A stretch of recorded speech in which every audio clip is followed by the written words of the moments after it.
And that's enough for There Debbie. we go. Okay. Yes, please. Thank you, Debbie. Thank you so much, Andrew. Hello, everyone. My name's Debbie Doosil, and I'm Ministry Lead for BRF's National Anna Chaplaincy team. And I'm joining you from Birmingham today. And I'm delighted to have a real Anna Chaplain on the call with me. That's Jane, and I'll be passing on to her shortly. But I'm going to cover a bit of the why, what is it, and so on before Jane tells you what it's really all about. But I'd like to start with a quote. I'm not interested in anyone in my church over the age of 55. Ooh. This was said in the last 2 years to an Anna chaplain in a rural area. Ironically, over half of the village where he served in that church is a population of over 55s. So an interesting dilemma for him in his church. I wonder if you've heard something similar in your churches. Well, we are here to speak about Anna Chaplaincy. I hope you can see the logo and name behind me. I'm just going to talk about that a little bit. As you'll see, there are seed heads in our logo, a lovely image, I think you'll agree. And we chose those because these umbellifer heads, which are all around our rivers and canals right now and starting to grow again, but as seed heads in the autumn, they look like they are past their best, that maybe there's not much life going on there. In fact, they might be a bit past it, and there is no worth or beauty in them.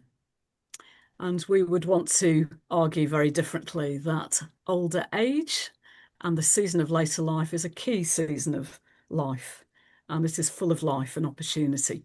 So that's the reason for our logo. And you won't be able to read the strap line because it's not on my screen, but underneath Anna Chaplaincy, it says Anna Chaplaincy for older people. And I'll talk about our strap line in a moment. So you may well have heard of Anna Chaplaincy already. We are part of the umbrella of ministries that come under BRF ministries now. That's Bible Reading Fellowship in old money. That's a charity that's been offering publications and Bible reading notes for over 100 years. But now we are an umbrella of ministries, Anna Chaplaincy being one, but also it's home to Messy Church and Parenting for Faith. So BRF is all about enabling you as local church and people of faith to grow in faith, whatever your age or season of life. So why Anna? I'm sure the astute amongst you will have deduced we are named after the wonderful Anna, who was mentioned early on in Luke's Gospel alongside Simeon. Simeon and Anna, offer this wonderful example and role model to us of faithful older age with their prophetic voices ringing out. So we are named after her. And the name Anna also means gift or grace, which seems very appropriate to us, as I hope I'll be able to share in a moment. So what is Anna Chaplaincy? Back to my strap line. Our strap line is that Anna Chaplaincy is about offering spiritual care in later life. And we could talk about those two elements of that phrase for all day, to be quite honest. What do we mean by old age? Something that is changing rapidly in our understanding at present. Perhaps more pertinently, we might want to ask, what is old age for? And I'd be very happy to take questions and ideas and reflections from you about that at the end. But equally, you might wish to say, well, what is spiritual care? What do you mean by offering spiritual care in later life? And again, I'd be really happy to take questions or your comments about what you believe that to be. And I'm going to touch on that later. But particularly the difference between what we offer as religious care as Christian communities and churches, but what spiritual care may more broadly include. So Anna chaplains are community-based chaplains. When you think of a chaplain generally, certainly within the UK, please forgive me, Chris, but in the UK, chaplains are typically associated with a formal institution of some kind, the armed forces, a hospital, and so on. So to have community-based chaplaincy is quite unusual and still quite new at present. And Anna chaplains are appointed by their local churches. I'll come back to that shortly, but it's a grassroots ministry. And Anna chaplains, as Jane will share in a moment, I'm sure, serve both faithful older people, those Annas and Simeons in our midst, who have this wonderful store of life experience, of wisdom, of learnt resilience and humour to share with us, but who may be feeling increasingly invisible in their older age, perhaps set adrift from their church communities, perhaps because of physical decline, inability to attend church worship. Perhaps they could be perceived as being on the edges of our communities, regardless of their previous life firmly embedded within the church community and congregation. But Anna chaplains also serve many more older people and a growing number of older people who don't affiliate themselves to a faith tradition, who would not express particular and personal religious faith.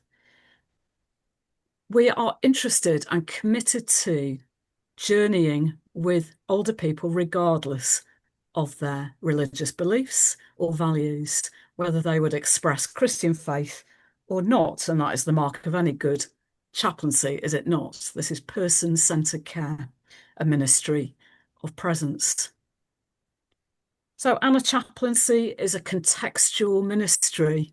It is not a one-size-fits-all ministry, but something that can shape and flex according to the local context, according to needs of older people, but also the situation of that community. And we rejoice to say that it's an ecumenical chaplaincy form. We encourage Anna chaplains to work across church denominations together for the benefit and the blessing of their local community. So why does Anna chaplaincy exist? I think looking at Heart-Edge's reasons for being, we would respond very strongly to that heart cry of compassion, wanting to express compassion within our communities in a very real and practical way. But I would also suggest, and this will not be news to any of you on the call, that we are living in a very different context increasingly in our communities. Our society is one that is rapidly aging. There are lots more of us living longer. The traditional demographic shape of a pyramid, lots and lots of us under 18, less and less of us as we go through the age groups, is simply not accurate anymore in the UK and in many Western countries. The economists will tell you this is disastrous. I want to suggest this is a real moment for us as the church to think differently, creatively, and respond to both the needs of older age, but also the wonderful opportunities that it presents to us all. So the numbers of older people in our communities is changing rapidly, even for me in Birmingham. Over 15% of our population, as the youngest city in Europe, is over 65. But these are people who seem invisible in our cities, but much more apparent in our rural communities. And I'd love to hear your thoughts on that later. I also want to suggest that I'm not sure that the church has always focused particularly well on the particularities of the season of old age, its challenges, but also the opportunities.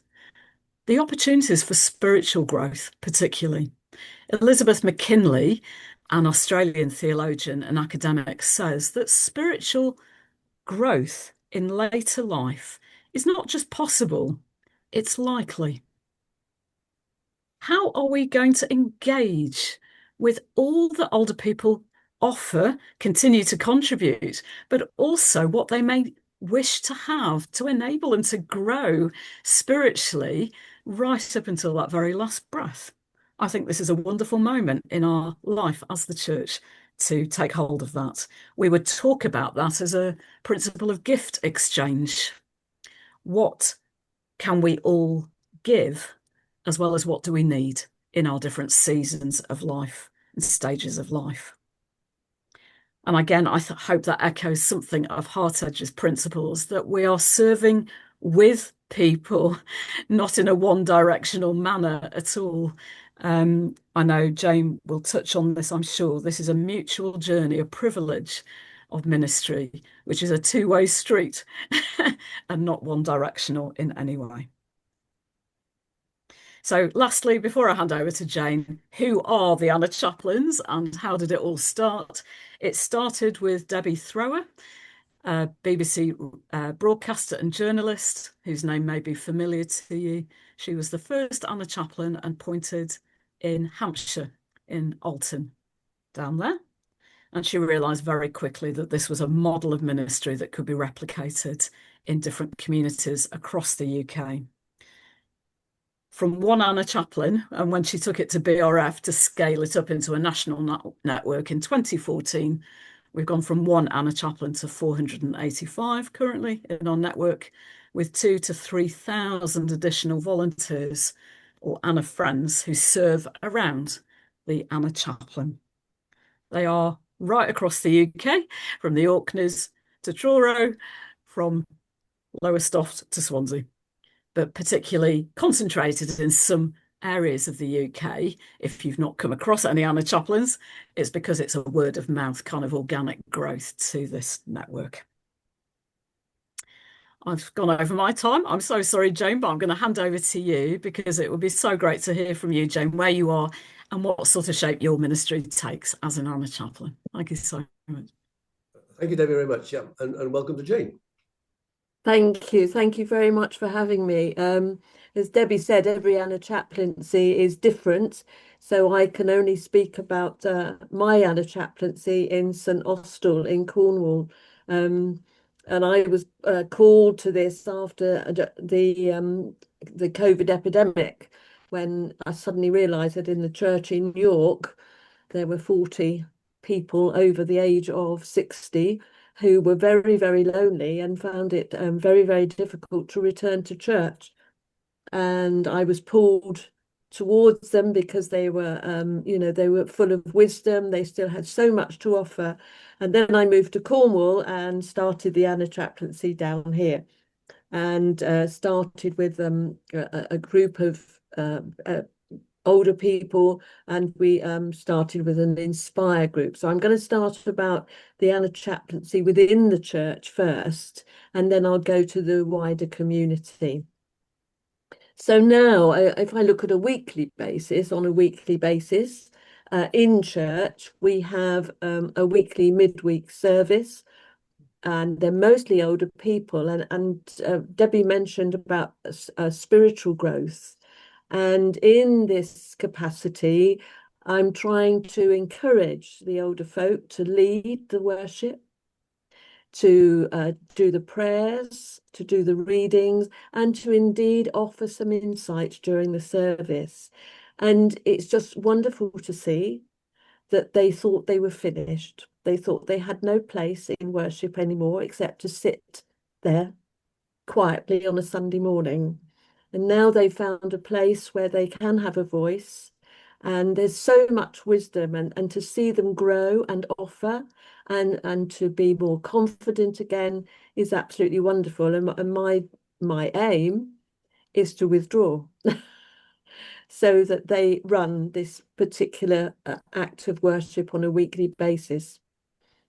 I also then go and take communion to those who aren't well in our church and cannot get to church for whatever reason. They've been ill. Some people are undergoing cancer treatments, and they still wish to worship. So that's my role, and I will go and sit with them, maybe on a weekly basis, fortnightly, depending on how they're feeling. And they also need to know what's going on. So they like to talk and find out what is going on in the church, and indeed how the young people are getting on, because we have had occasions when we've invited the young people to our Inspire group to talk with us and ask questions about where we grew up, and which is always very interesting, isn't it, to exchange those things with young people and watch their faces go, really? It's great fun. So that's weekly. And then monthly, we have our Inspire group, which is for the over 65s. We hear much these days about youth groups and the growing of young people. And I am passionate that the older folk should have their group as well. And so we meet monthly. At the moment, we have lunch together, and sometimes we have a quiz. Sometimes we just share stories. We've had meals together. And in June, we have arranged a trip for the whole church, not just for us. We have invited the whole church to join us on a trip. So a bit more intergenerational work going on there, which is exciting. Throughout the year, we do have intergenerational services as well. And we had one at Christmas, which was great fun, because some of us played very important parts like kings and shepherds, as well as the children. And that was that was really good fun. Monthly, I've said about Inspire. So when I move out into the community, and there's always something going on in church, there's always people wanting to meet for all sorts of reasons, because I'm also a spiritual director, so that dimension comes into the work as well. In the wider community, as Debbie said, we go out into the community. That is one of our purposes, to serve the community. And there our work has grown in St Austell. I now have 5 Anna friends who are working alongside me. Some of them are helping with the care home visits. The care home visits happen every week, and I go into 2 care homes every week. Then I visit odd people in other care homes. But the Anna friends have now come on board, and we're working with social prescribing. So we go into other homes where people are feeling isolated, alone. Some of them are finding it difficult to engage outside their homes. And we just go and visit and we listen. We sit and we listen. Sometimes it seems right to offer prayer, and it's been lovely when they've accepted prayer. But that's not the primary object. The primary object is to be there, to listen and encourage them to talk, encourage them to value themselves again, and not to feel as though they've been forgotten. And that's been extremely valuable work. And I certainly prayed for one lady a few weeks ago who looked up at me and said, "How did you learn to do that? Thank you so much." And it's just so humbling.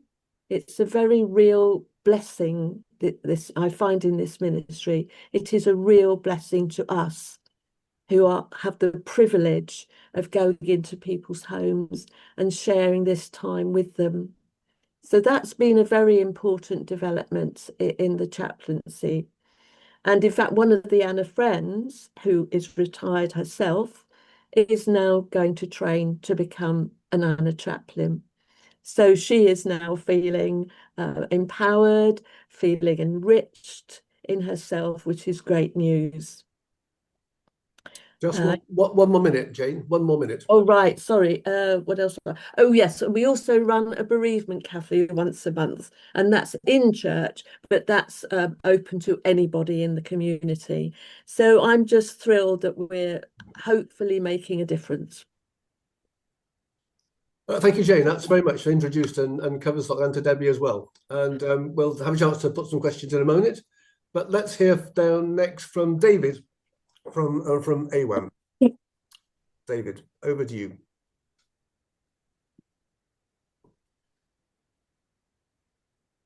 Hello. I hope Let me just share this screen. I hope you're receiving that. Yep, loud and clear, David. Yep. Excellent. Well, thank you, Andrew, and thank you, Debbie and Jane, for all you shared. There's an interesting, I think, degree of complementarity with what I'm about to share.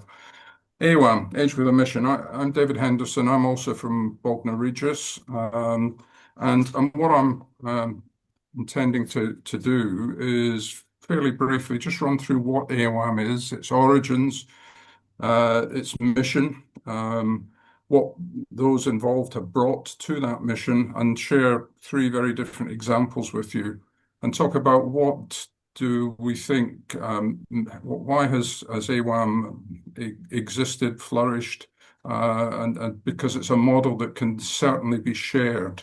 And I think that's the primary reason I wanted to share this today, was to share the fact that AWAM could be set up in many ways in many different places and has real value. But something that Debbie said struck a real chord for me in thinking about this, which is her comment about what's changed demographically in this country, and the fact that now older age is actually an opportunity to think and indeed do differently. And I hope that I can show you that AWAM has perhaps lived up to that. So, origins. AWAM was created 10, 12 years ago by a small group of friends in West Sussex, focused around initially Bognor Regis. We met regularly as effectively a prayer-centered home church in prayerful support of each other and our families. And we came and come from a number of different churches and traditions and backgrounds. We're not all from the same stock, as it were. And it was wonderful, actually, to work across some of those boundaries and some of those traditions. What became apparent was that we carried on meeting as the pandemic hit, and we were one of the early discoverers of Zoom, and obviously other video platforms are available, but Zoom worked for us, and we continued to meet over Zoom when we weren't able to meet in person. And during that time, one of us, she had a dream, a word from God that basically suggested there was something as a group we could reach out and do more fully, and came up with the branding for it of slightly tongue-in-cheek when you think about YWAM, but tongue-in-cheek that Age with a Mission, AWAM, would actually say what we wanted to be. So we prayed AWAM into being, and because of Zoom, we felt, well, actually, we don't have to be a local organization. We don't have to be a local group of folk. So knowing other folk in different and similar circumstances, some friends, some acquaintances, we used Zoom to hook up with them across the UK and established what AWAM was to become, which I'll come on to in a second. But the founding AWAM team members are very definitely of an age. We're, again, to one of Debbie's earlier comments, that quote about age over 55, I think our average age is probably mid-70s. It's about 75. And we've all, in our various ways, been involved with various mission activities through our lives, but we all have a desire to continue with our missional activities out into the changing world. So that to some extent is the backdrop to what we were and what we transformed into. We're not organized in the way that we're not a charity. We're a group of friends. We're a group of acquaintances who work together. We don't have a website. You know, we are very informal, but that has worked incredibly well for us. So what is it we're seeking to do?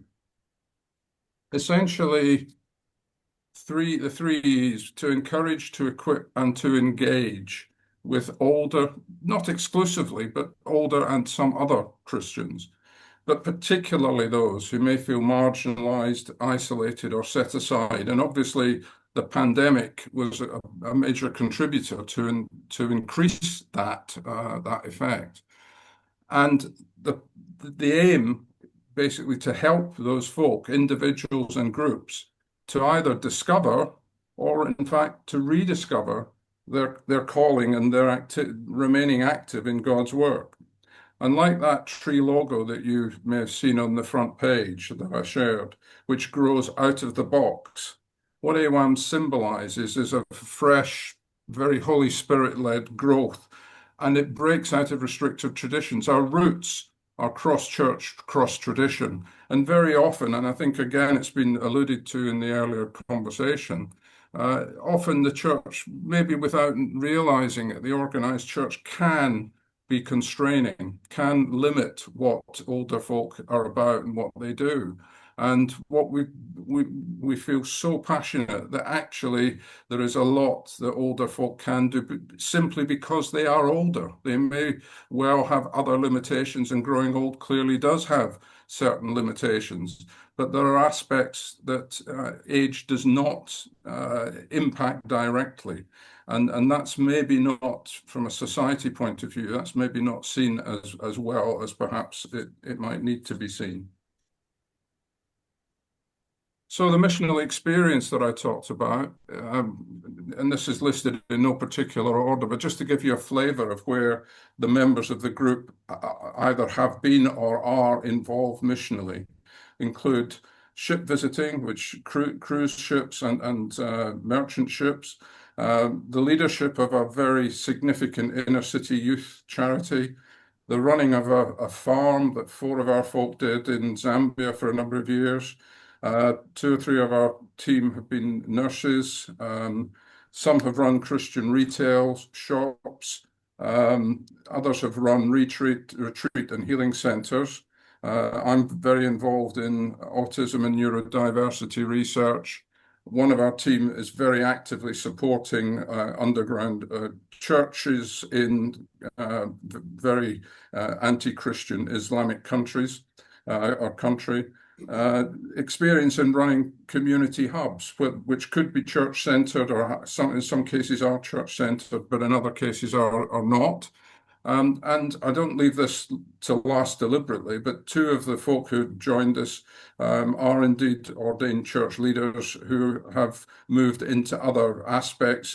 Obviously, a number of you on this call are ordained church leaders. And I do realize that you could argue one never retires from that role. We have a couple who have sort of retired from that role, but their hands are still very, very involved in so much. So it gives you a flavour only of bringing some of that experience together has meant that we could get involved in a number of activities. And I'll share some of these cases with you now.